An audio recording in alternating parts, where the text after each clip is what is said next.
my name is Jasmine Skye, and I'm here today with a writing tag video, which I'm very excited about because I like doing tag videos. This one I saw on Grapefry's channel, so I will link that down below, and I will also link the original tag creators video down below as well, so check them out. But this is the Read to Write tag. So this is all about the books that you read that inspire you, the authors whose writing really inspires you with your own writing. There are 10 questions, so to speak, and I'm gonna go through them and talk about what books/authors I think do these particular elements of storytelling really, really well. And yeah, hopefully it'll give you some new books or authors to read or encourage you to think about the books and authors who you really enjoy and what it is about their stories that inspires you and is what you want to replicate with your own writing and things like that. If you do this tag, please be sure to tell me in the comments below because I would love to watch more people do this tag because it doesn't seem like it's very popular yet, but I think it's a really fun tag and also just really, really useful. I've talked about in previous videos how important it is to read in the genre that you want to write in, but also just to read books that do things like you want to do craft-wise. That's something that I was taught to do and to think critically about in my MFA program. So I think this tag is great for that reason. So let's get going with number 1, which is plot. What books or authors do you read because of their plotting?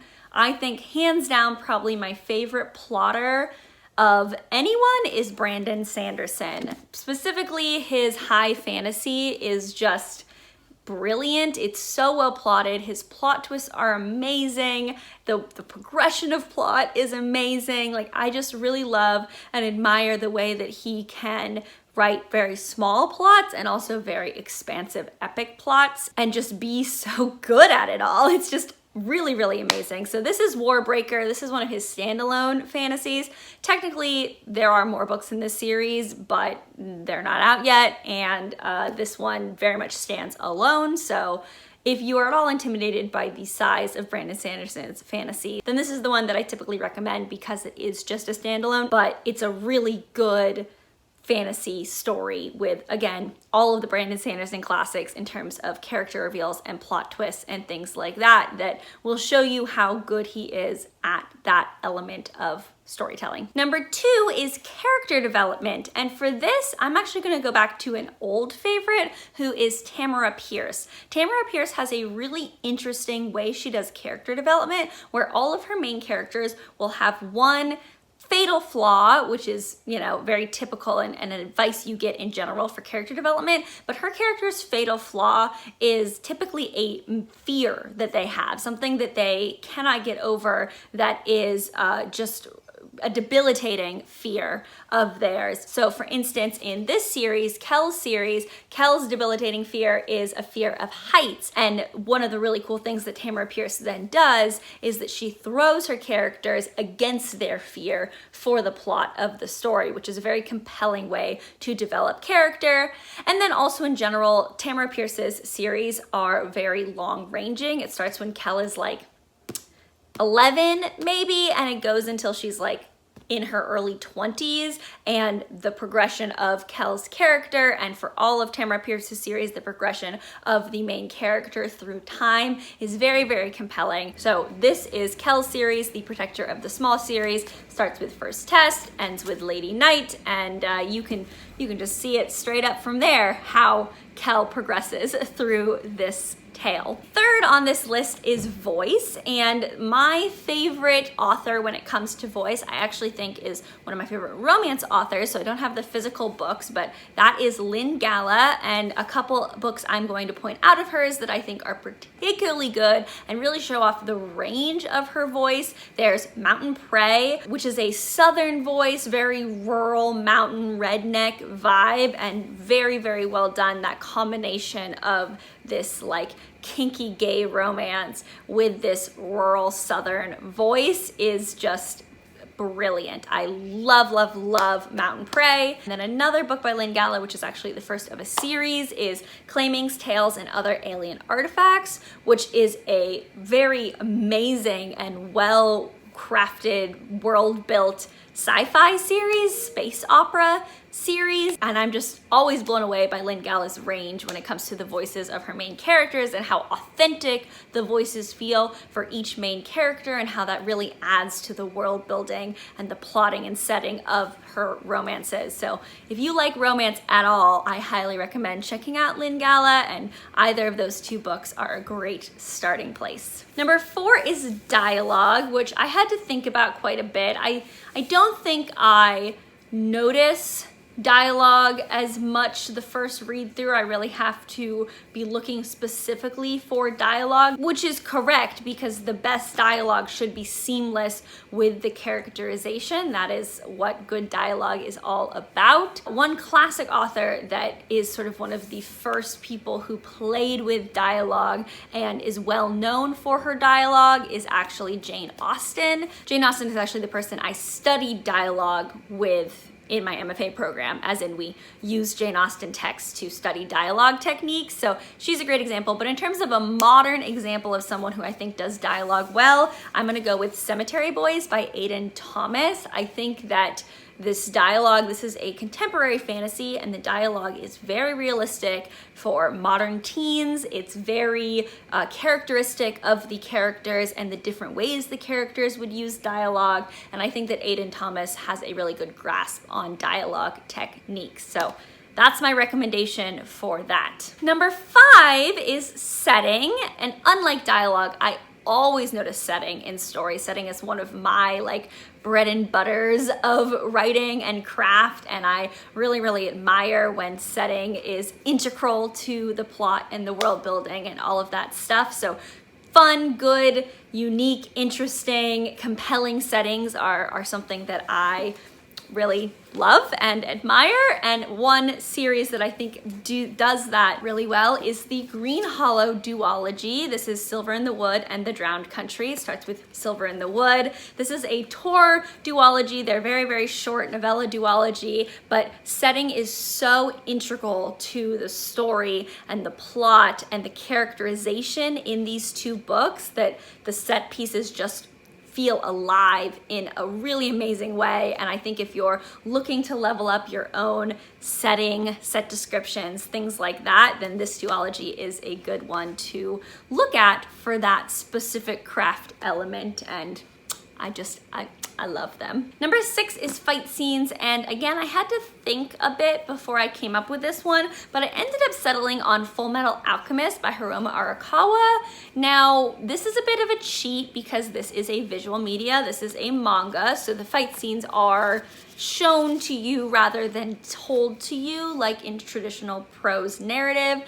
However, I really do think the way the fight scenes are crafted and paced in this series, everything from the little individual fights, the training fights, the one-on-one fights with rivals or heavy antagonists, etc., all the way up to the large nationwide scale conflicts that are described in this series. I think all of it is just done so well and is a great example on how to progress through fight scenes in an epic, and I really do admire that about this series. I admire a lot about this series, but that is a particularly good element of this series that I think you should maybe pay attention to. Number 7 is romantic scenes, which I read a fair amount of romance, and there were a couple different authors and series I could choose from in terms of ones whose romantic scenes were very engaging to me, but I think I'm gonna go with Red, White, and Royal Blue by Casey McQuiston because this book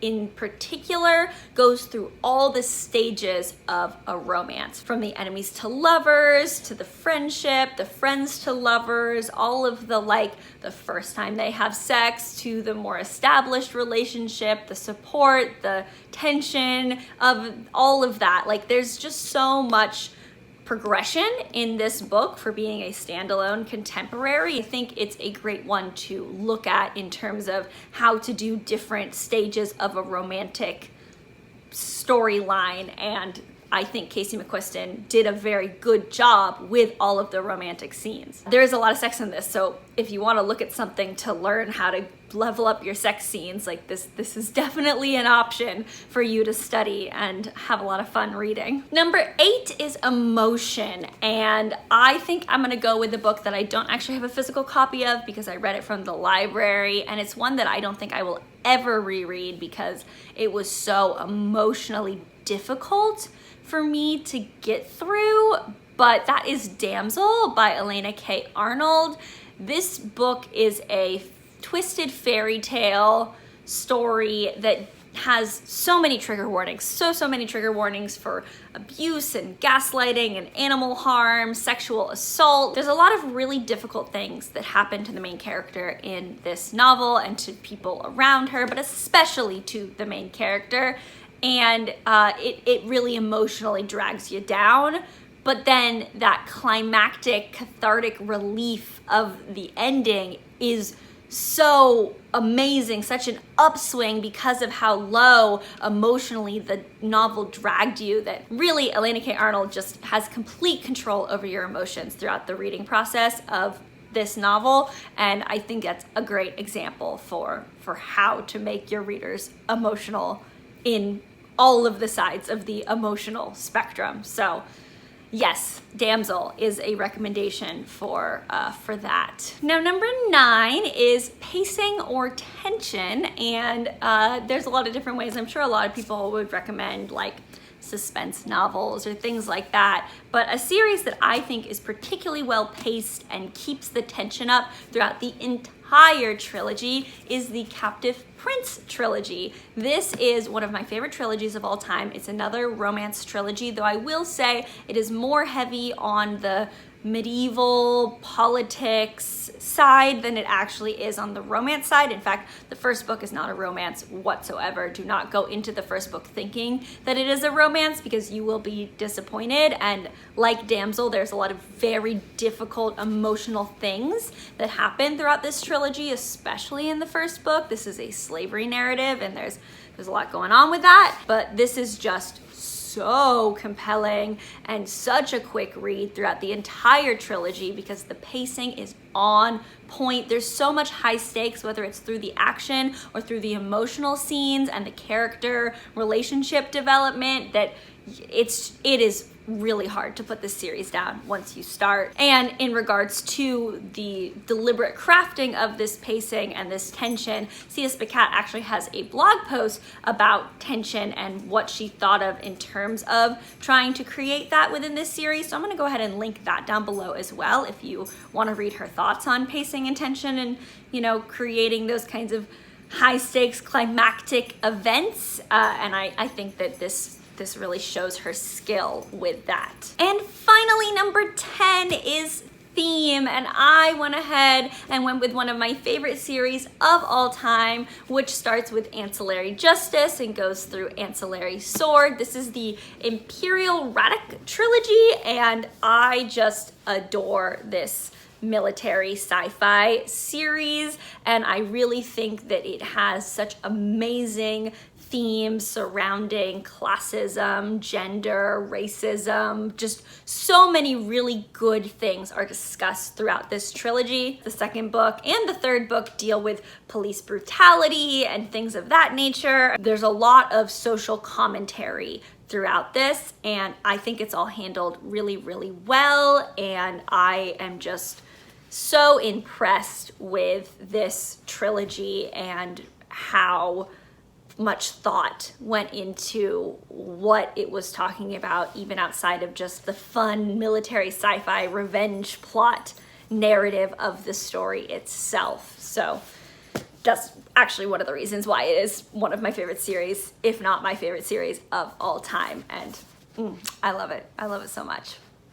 those were all of my recommendations for authors and books that I think did those 10 elements of craft really, really well. Other than the things I already mentioned that I will have linked in my description, I will also have links to causes that need your support as always. So please, please, please go check those out. This is the holiday season, the season of giving. And if you can, please give some attention, support, whatever that may look like, to some of those causes. And if you have more causes that you think really deserve support, you can go ahead and tell me about them and I will add them to my list as well. And you can also support my channel by subscribing, liking this video, etc. And with that, I look forward to chatting with y'all in the comments.